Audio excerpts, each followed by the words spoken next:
Hi നമസ്കാരം പ്രിയപ്പെട്ടവരെ. കഴിഞ്ഞ ദിവസം ഫേസ്ബുക്ക് ഇങ്ങനെ സ്ക്രോൾ ചെയ്യുന്ന സമയത്താണ് ഒരു വിഷനാറിയുടെ ഒരു പോസ്റ്റ് എൻ്റെ ശ്രദ്ധയിൽപ്പെട്ടത്. അതിനെക്കുറിച്ചിട്ട് വളരെ വിശദമായി ആധികാരികമായി മനുസ്മൃതി വെച്ചുകൊണ്ട് തന്നെ ഇതിന് കൃത്യമായിട്ടുള്ള മറുപടി ഈ വൃത്തികെട്ട ചെറ്റയുടെ അണ്ണാക്കിൽ നമ്മുടെ അൻസാരി സുഹൈരി ഉസ്താദ് അടിച്ചു കൊടുക്കുന്നുണ്ട്. എന്താണെങ്കിലും ഈ വൃഷരാജ് എന്ന് പറയുന്ന ഈ വൃത്തികെട്ട അന്ധമായ ഇസ്ലാം വിരോധം മനസ്സിൽ വെച്ചുകൊണ്ട് ഇവിടുത്തെ നല്ലവരായിട്ടുള്ള ഹൈന്ദവ സഹോദരങ്ങൾക്ക് പേരുദോഷമുണ്ടാക്കുന്ന ഇതുപോലുള്ള നാറികളെ, എൻ്റെ പ്രിയപ്പെട്ട സഹോദരങ്ങളെ നിങ്ങൾ മനസ്സിലാക്കണം. നിങ്ങൾ ഇവനെപ്പോലുള്ള നാറികളെയൊക്കെ അകറ്റി നിർത്തണം. ഏതൊരു മതത്തെക്കുറിച്ചിട്ടും ആ മതത്തിലുള്ള ചെറ്റകൾ മറ്റു മതത്തെ എഴുത്തിപ്പറയോ തള്ളിപ്പറയോ ചെയ്യുകയാണെന്നുണ്ടെങ്കിൽ അതൊരിക്കലും നമ്മൾ അംഗീകരിച്ച് കൊടുക്കാൻ പാടില്ല. ലക്കും ദീനിക്കും വലിയ ദീനെന്നാണ് ഇസ്ലാം പഠിപ്പിക്കുന്നത്. നിനക്ക് നിന്റെ വിശ്വാസം, നിനക്ക് നിന്റെ മതപ്രകാരമുള്ള ആചാരങ്ങൾ നടത്താം. മറ്റുള്ളവനെ നീ തള്ളിപ്പറയാതിരിക്കുക. അതിനെ നീ അംഗീകരിച്ചില്ലെങ്കിലും നീ അതിനെ നിഷേധിക്കാതിരിക്കുക എന്നാണ് ഇസ്ലാം വളരെ വ്യക്തമായി പഠിപ്പിച്ചു തരുന്നത്.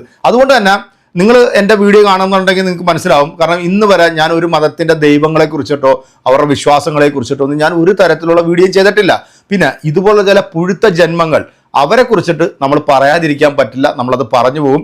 ഏതെങ്കിലും സഹോദരങ്ങൾക്ക് ഇത് കേൾക്കുമ്പോൾ മനസ്സിന് വിഷമം ഉണ്ടാകുന്നുണ്ടെങ്കിൽ അത് നിങ്ങൾ ക്ഷമിക്കുക എന്ന് മാത്രമേ പറയാനുള്ളൂ. ഞാൻ ഇവനെ മാത്രം ഉദ്ദേശിച്ച് പറയുന്നതാണ്, വേറെ ഒരാളെയും ഉദ്ദേശിച്ച് പറയുന്നത്. ഇതുപോലുള്ള ചില വിഷം വമിക്കുന്ന ചില വിഷജീവികൾ ഇന്ന് നമ്മുടെ സമൂഹത്തിൽ ഒരുപാട് ഇങ്ങനെ തടിച്ചു കൊഴുക്കുന്നുണ്ട്. കാരണം ഇവർക്കൊക്കെ ഈ പറയുന്ന പൊളിറ്റിക്സ് മാത്രം, അല്ലെങ്കിൽ ഒരു മതത്തോടുള്ള അന്ധമായിട്ടുള്ള വിരോധം, അതുകൊണ്ട് തന്നെ മൊത്തത്തിൽ അടച്ച സമുദായത്തെ അധിക്ഷേപിക്കുക എന്നുള്ളത് ഇവരുടെ ഒരു സ്ഥിരം തൊഴിലാണ്. ഇതിനെപ്പോലുള്ള ആൾക്കാരെ കുറിച്ചിട്ടൊക്കെ നമ്മൾ പറയുന്നത് സമൂഹ മാധ്യമങ്ങളിൽ, സോഷ്യൽ മീഡിയയിലൊക്കെ ഇത്തരത്തിലുള്ള വർഗീയ പരാമർശങ്ങൾ നടത്തുക. കാരണം രാജ്യം ഭരിക്കുന്നത് സംഘപരിവാർ ആയതുകൊണ്ട് ഞങ്ങളെ ഒരു പുല്ലും ചെയ്യാനില്ല എന്ന ആ ഒരു ഹുങ്കിലാണ് ഈ നാറികൾ വന്നിരുന്നുണ്ട് നാഴേക്ക് 40 വട്ടം ഇങ്ങനെ ഈ സെപ്റ്റി ടാങ്കിൽ നിന്നും ഇതുപോലുള്ള മാലിന്യങ്ങൾ പുറത്തേക്ക് ഛർദ്ദിക്കുന്നത്. അപ്പം ഇതൊക്കെ കേൾക്കുമ്പോഴത്തേക്ക് കൃത്യമായിട്ട് മറുപടി കൊടുക്കുക എന്നുള്ളത് ഓരോ ഇന്ത്യൻ പൗരന്റെ കടമയായതുകൊണ്ടാണ് ഞാൻ ഇതിനെക്കുറിച്ചിട്ട് പറയുന്നത്. കഴിഞ്ഞ ദിവസങ്ങളിൽ ഈ നാറ്റക്കോയ എന്ന് പറയുന്ന ഒരു വൃത്തികെട്ടവൻ, ഒരു മൂള കാണിച്ചിട്ടുള്ള തെമ്മാടിത്തരങ്ങൾക്കൊക്കെ ശക്തമായി മറുപടി പറഞ്ഞിട്ടുള്ള ഒരു വ്യക്തി കൂടിയാണ്. അവനവന്റെ മതത്തിൽ ഇതുപോലുള്ള പുഴുത്ത ജന്മങ്ങളുണ്ടെങ്കിൽ അതിന് ചൂണ്ടിക്കാണിക്കുക എന്നുള്ളത് അത് ഓരോരുത്തരുടെയും ഉത്തരവാദിത്തമാണ് എന്ന്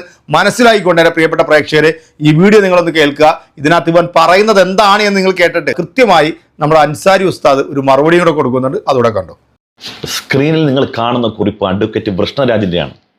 അദ്ദേഹം ആരാണെന്ന് സോഷ്യൽ മീഡിയ ഉപയോഗിക്കുന്ന ഒരാൾക്കും പറഞ്ഞു കൊടുക്കേണ്ട കാര്യമില്ല. പരമത വിദ്വേഷമാണ് അദ്ദേഹത്തിൻ്റെ പ്രധാനപ്പെട്ട തൊഴിൽ. അദ്ദേഹം പങ്കുവച്ച ഒരു കുറിപ്പാണ് ഇപ്പോൾ സ്ക്രീനിൽ നിങ്ങൾ കാണുന്നത്. മുസ്ലിമീങ്ങളെ, ഇസ്ലാമിനെ കുറിച്ചാണ് പറയുന്നത്. ജനിക്കുന്നത് തന്നെ സെക്സിന് വേണ്ടി, 4-5 കെട്ടാം, സ്ത്രീക്ക് കൃഷിയിടം. ഇതാണ് അദ്ദേഹത്തിൻ്റെ ഒരു പരാതി, സ്ത്രീ കൃഷിയിടം എന്നുള്ളത്. ഞാനപ്പോൾ ആലോചിച്ച് പോയി, ഇദ്ദേഹത്തിനൊക്കെ ആകെപ്പാട് ഒരു പൊളിറ്റിക്സ് അറിയുള്ളൂ. അവനവൻ വിശ്വസിക്കുന്ന പ്രത്യയശാസ്ത്രത്തിൻ്റെ ഗ്രന്ഥങ്ങളൊന്നും വലുതായിട്ട് കയ്യിലെടുത്തിട്ടില്ല എന്നുള്ളതാണ്. ഞാൻ പിന്നെ ഇതിലോട്ടൊന്നും അങ്ങോട്ട് വല്ലാതെ ഊളിയിട്ട് പോകാത്തത്, എന്നെ ശ്രമിച്ചുകൊണ്ടിരിക്കുന്ന എൻ്റെ സഹോദരന്മാരായ ഹൈന്ദവ സഹോദരങ്ങൾക്ക് വേദന ഉണ്ടാകുമോ എന്ന് വിചാരിച്ചിട്ടാണ് മിണ്ടാതിരിക്കുന്നത്.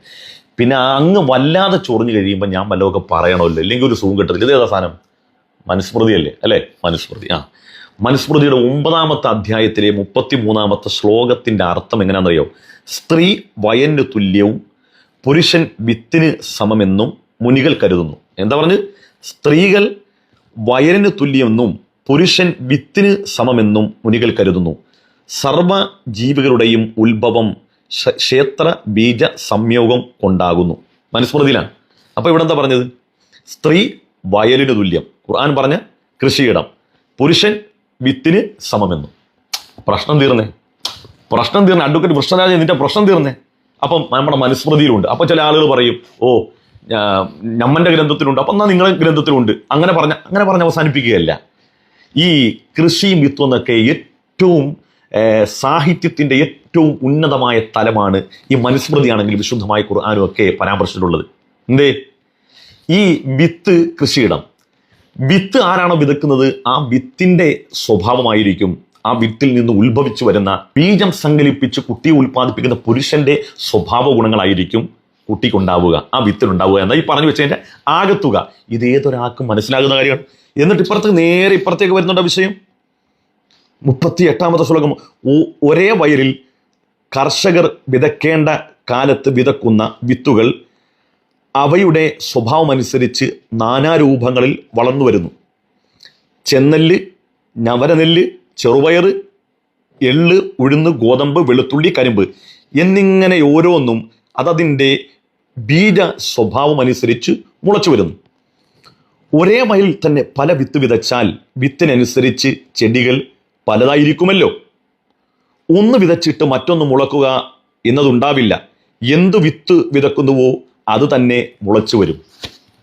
എന്താ ഖുർആൻ ഉപയോഗിച്ച കൃഷിയിടവും ഖുർആൻ ഉപയോഗിച്ച ആ വിത്തും തന്നെ ഇവിടെ നമ്മുടെ മനുസ്മൃതിയിലുണ്ട്. അപ്പൊ ഇതൊക്കെ കേട്ടപ്പോൾ അദ്ദേഹത്തിന് വലിയ അശ്ലീലമായിട്ട് തോന്നി. അശ്ലീലം തീരെ തന്നെ നമുക്ക് തൊട്ടുകൂടാൻ പറ്റാത്ത ആളുകളാണ്. അശ്ലീല പരാമർശം തീരെ തന്നെ പാടില്ല. അതൊക്കെ കൃഷ്ണരാജ് സമയം കിട്ടുമ്പോഴൊക്കെ നമ്മുടെ കൂത്തിയാട്ടം, കഥകളിയുടെയൊക്കെ പദ്യങ്ങളുണ്ടല്ലോ, അതിന്റെ ഉള്ളടക്കം ഒന്ന് ജസ്റ്റ് ഒന്ന് പരിശോധിച്ച് നോക്കി. സ്ത്രീ ലൈംഗിക അവയവങ്ങളുടെ വർണ്ണനകളുടെ പാരമ്യമാണ്. വിശുദ്ധമായി ഖുർആൻ എത്ര പൊതിഞ്ഞാണത് പറഞ്ഞത്, പ്രത്യുൽപാദനത്തിന് എത്ര മഹത്വൽക്കരിച്ച് പൊതിഞ്ഞാണത് പറഞ്ഞത്. എന്നാൽ ഈ കഥകളിയുടെയൊക്കെ ഉള്ളടക്കം ഇനി പോട്ടെ, നമ്മളെ മലയാളികളൊക്കെ പ്രാർത്ഥിക്കുന്ന പ്രാർത്ഥന ഉണ്ടല്ലോ, പാലാഴി മങ്കതൻ കൊങ്ക പുണരുന്ന കാർമുകിൽ വർണ്ണനെ കാണുമാറാകണം. ഞാൻ നേരത്തെ തുടക്കത്തിൽ പറഞ്ഞു, ഞാൻ ഇതൊക്കെ ഇങ്ങനെ പരസ്യമായിട്ട് നിങ്ങൾ പറയുന്നതിന് ഒപ്പിച്ച് പറയാത്തത് ഈ ഹിന്ദു സഹോദരങ്ങൾ അവരെൻ്റെ സഹോദരങ്ങളാണ്, അവർക്ക് വിഷമം ഉണ്ടാകേണ്ട, അവരെ കുറ്റപ്പെടുന്നു തോന്നാതിരിക്കാൻ വേണ്ടിയാണ് ഞാൻ ഇതൊക്കെ വിഴുങ്ങുന്നത്. ഈ ഒരൊറ്റ പദ്യം തന്നെ നിങ്ങൾക്ക് വേണ്ടി, നിങ്ങൾ പഠിക്കാൻ വേണ്ടി പറയാണ്. പാലാഴി മങ്കതൻ കൊങ്ക. എന്താണ് കൊങ്ക? ഇപ്പൊ തന്നെ ഗൂഗിൾ അടിച്ചിട്ട് ഈ എൻ്റെ വീഡിയോ കാണുന്ന വരുന്ന സ്ക്രീൻഷോട്ട് ഇവിടെ നിന്ന് ഒന്നിടണേ, ഒന്ന് കമന്റ് ബോക്സിൽ ഇടണേ. കൊങ്ക എന്ന് പറഞ്ഞാൽ പാലാഴി മങ്കതൻ കൊങ്ക പുണരുന്ന കാർമുകിൽ വർണ്ണനെ കാണുമാറാകണം. അപ്പം ഈ ഇസ്ലാം എന്ന് പറഞ്ഞാൽ ലൈംഗിക മയമാണെന്നും കാമമയമാണെന്നും ഒക്കെ പറയുന്ന ആളുകൾ അവനവന്റെ ഗ്രന്ഥങ്ങളൊക്കെ ഒന്ന് പരിശോധിക്കും. ഓക്കെ, ഇതിലും നല്ലൊരു മറുപടി ഈ വേട്ടവളിയൻ എങ്ങനെ കൊടുക്കാനല്ലേ ഉസ്താദ്? ഇതൊന്നും പറഞ്ഞാൽ ഇവൻ്റെ തലയിൽ കയറത്തില്ല. കാരണം മനുഷ്യന്റെ തലയിലിരിക്കുന്ന തലച്ചോറല്ലല്ലോ, മൃഗത്തിന്റെ ആസനത്തിൽ നിന്ന് വരുന്ന ചാണകമല്ലേ ഇവൻ്റെയൊക്കെ തലയ്ക്കകത്തിരിക്കുന്ന.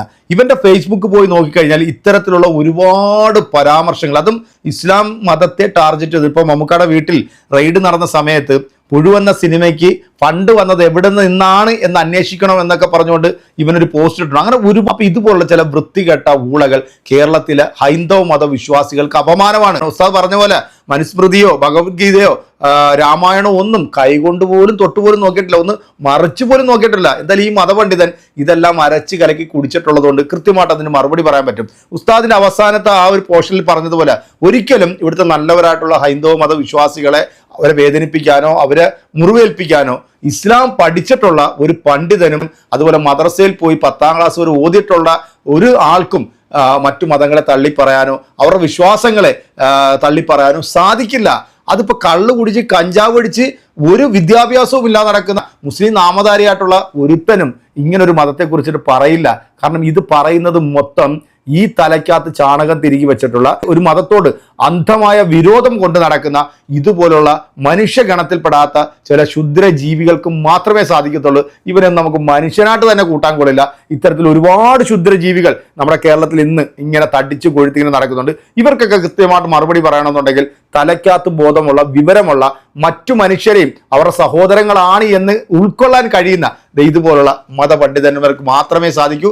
ഈ വീഡിയോ നിങ്ങൾക്ക് ഇഷ്ടപ്പെട്ടിട്ടുണ്ടെങ്കിൽ നിങ്ങളുടെ വിലയേറെ അഭിപ്രായങ്ങൾ കമന്റുകൾ അറിയിക്കാം. അപ്പോൾ അടുത്തൊരു വീഡിയോയിൽ വീണ്ടും കാണാം. അതുവരെയ്ക്കും എല്ലാവർക്കും